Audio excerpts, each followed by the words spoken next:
স্কুলের ম্যাম বলেছে আমি যদি ফি সময় মতো না দিতে পারি আমার নাম কেটে দেবে।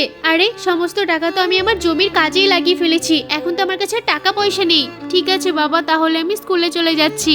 এই ছুটকি, কোথায় যাচ্ছিস? স্কুলে যাবি না? না রে, আমি তো স্কুলের ফিস জমা দিতে পারছি না। ও, ফিস না দিতে পারলে তো নাম কেটে দেবে? ঠিক আছে, আমি আমার মাকে ডেকে নিয়ে আসছি। আমার একটা বন্ধু স্কুলে ফিস দিতে পারছে না বলে ওর নাম কেটে দেবে, তাই নাকি? চল আমি ওকে টাকা জমা দিয়ে আসছি। বাবা, তোমার হাত কেটে গেল?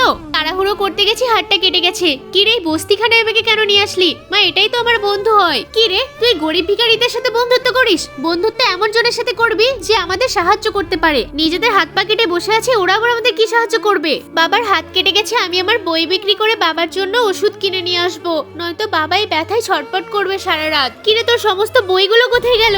মা, স্কুল থেকে কি আমার বইগুলো চুরি করে নিয়েছে? তুই একটা জিনিসও ঠিক মতো রাখতে পারিস না। ভাইয়ের বই চুরি হয়ে গেছে বলে ওর মা বকছে। আমি আমার বইগুলো দিয়ে আসি, ও না হয় পড়াশোনা করবে। ভাই, তুমি কষ্ট পেও না, তুমি আমার বইগুলো নিয়ে পড়াশোনা করো, আমার বই লাগবে না। কেন, তুমি কি পড়াশোনা করবে না? না, আমার তো নাম কেটে গেছে। এটাই তোর আসল বন্ধু রে, আমি সেটা বুঝতে ভুল করেছি।